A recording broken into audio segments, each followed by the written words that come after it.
भारत में पिछले 8 साल से डर का माहौल, नफरत और हिंसा फैलाई जा रही है। शायद बीजेपी के नेता हिंदुस्तान के किसान से बात नहीं करते हैं, हिंदुस्तान के युवाओं से बात नहीं करते हैं। बेरोजगारी फैल रही है, महंगाई फैल रही है, किसान को सही दाम नहीं मिल। तो इस माहौल के खिलाफ खड़े होने के लिए हमने भारत जोड़ो यात्रा शुरू की है।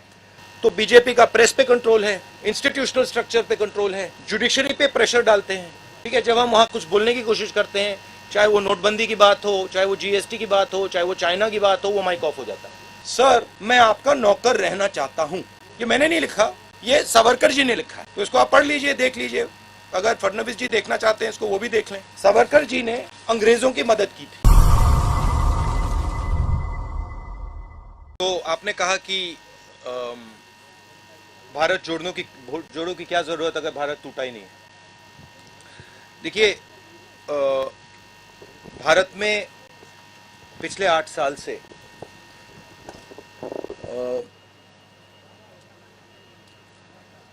डर का माहौल, नफरत और हिंसा फैलाई जा रही है।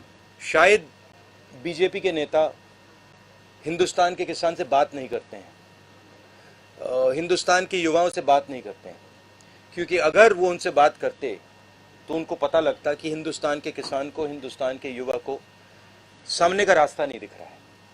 बेरोजगारी फैल रही है, महंगाई फैल रही है, किसान को सही दाम नहीं मिलता है।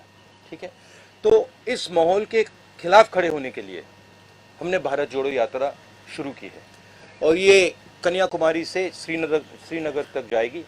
और अगर लोगों को नहीं लगता कि इस यात्रा की जरूरत है तो फिर लाखों लोग बाहर नहीं निकलते। Thank you. राजेश चरापे साकल।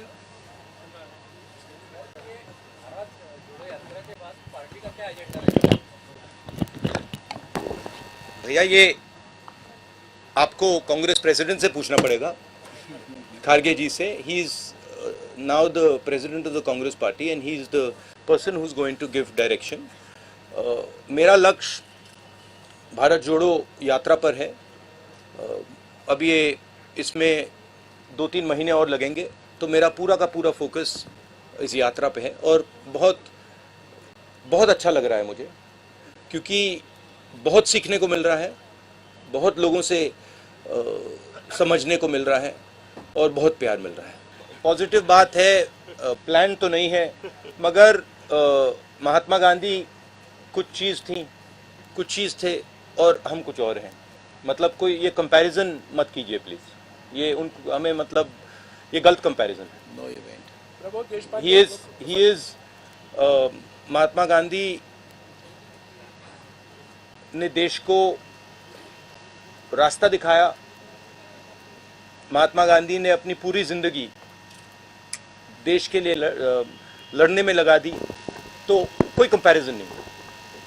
प्रबोध देशपांडे, लोकमत समाचार। लोकसत्ता सॉरी। नमस्कार राहुलजी, माझा प्रश्न असा होता की केंद्र सरकारमध्ये भाजपा जो सत्ताधारी पक्ष आहे त्याच्यावर अंकुश ठेवण्यात प्रमुख विरोधी पक्ष म्हणून काँग्रेस कुठेतरी कमी पडताना दिसतो। तर या संदर्भात पक्षाची पुढील रणनीती काय राहणार आहे आणि 2024 साठी प्रमुख अजेंडा काय राहणार आहे पक्षाचा? ये जो लड़ाई है, इसको सबसे पहले ठीक तरीके से समझना है। आमतौर से क्या होता है, लोकतंत्र में एक पॉलिटिकल पार्टी दूसरी पॉलिटिकल पार्टी से लड़ती है और जो युद्ध का मैदान होता है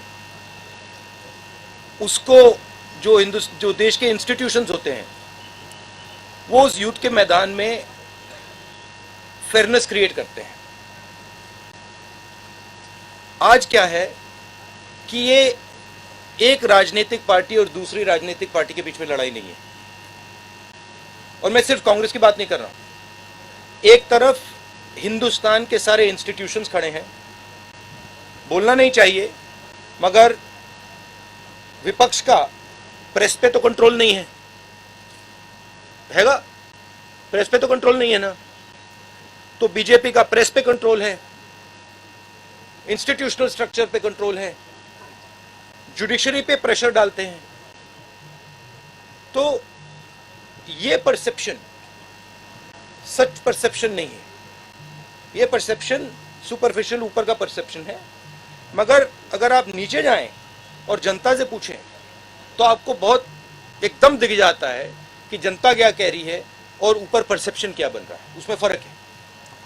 संजय खांडेकर, पुण्यनगरी.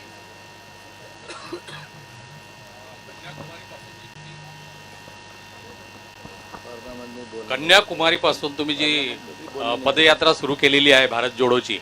सॉरी, एक मैं थोड़ा इसमें और कहना चाहता हूँ. देखिए, हमने ये सब एवेन्यूज ट्राई की,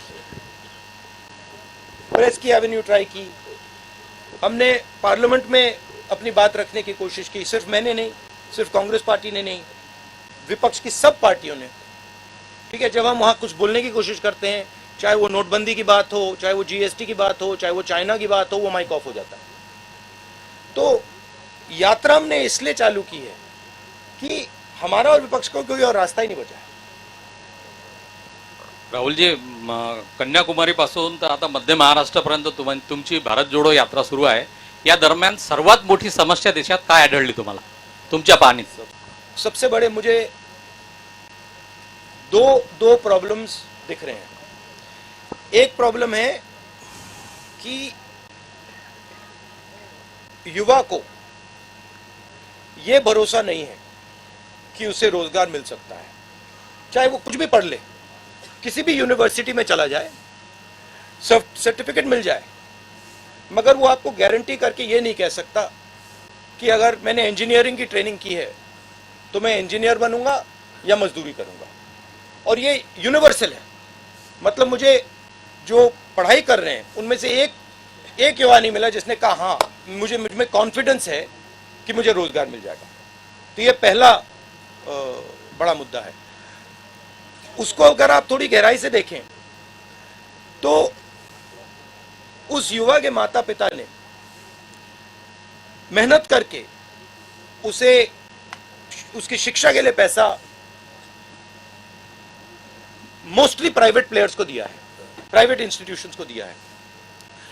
एक तरफ वो दिन भर काम करते हैं, दूसरी तरफ महंगाई बढ़ती जा रही है, और तीसरी साइड जो उनका भविष्य है, उनका जो बेटा हो या उनकी बेटी हो, उसका रास्ता बंद है.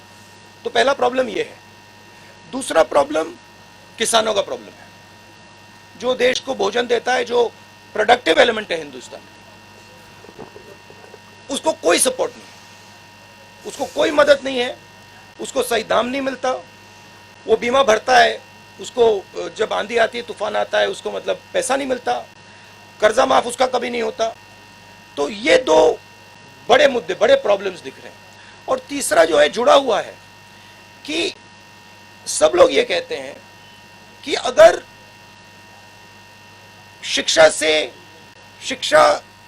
में हमें पैसा देना पड़ रहा है, अस्पतालों के लिए हमें पैसा देना पड़ रहा है, मतलब सरकारी अस्पताल नहीं बचे, सरकारी स्कूल्स कॉलेजेस नहीं बचे. महाराष्ट्र में तो स्कूलों को बंद किया जा रहा है. 20 बच्चों से अगर कम है तो उनको बंद ही करा जा रहा है. तो वो कह रहे हैं कि भैया अगर ये पैसा हम यहाँ डाल रहे हैं, ये जा कहाँ रहा है, किसके हाथ जा रहा है? तो वो इनइक्वालिटी की बात है और सबको मालूम है. मैं किसानों से पूछता हूँ, भैया एक बात बताओ, ये आपका सिलेंडर, गैस सिलेंडर महंगा हुआ, पेट्रोल का दाम बढ़ा, आपके जेब में से पैसा जा रहा है, ये जा कहाँ रहा है? इमीडिएटली आंसर मिलता है, सब जानते हैं. मेरे लिए सबसे जरूरी डॉक्यूमेंट है. ये देखा आपने, दिख रहा है आपको? और इसमें आप देख लीजिए, ये सावरकर जी की चिट्ठी है जिसमें उन्होंने अंग्रेजों को लिखा है. और मैं पूरी चिट्ठी आपको पढ़नी होगी, देख लीजिए, मैंने हाईलाइट भी कर रखी है, मगर मैं सिर्फ आखिरी लाइन पढ़ना चाहता हूं. अंग्रेजी में लिखी है तो मैं अंग्रेजी में बोल देता हूं. I beg to remain sir your most obedient servant V D. Savarkar.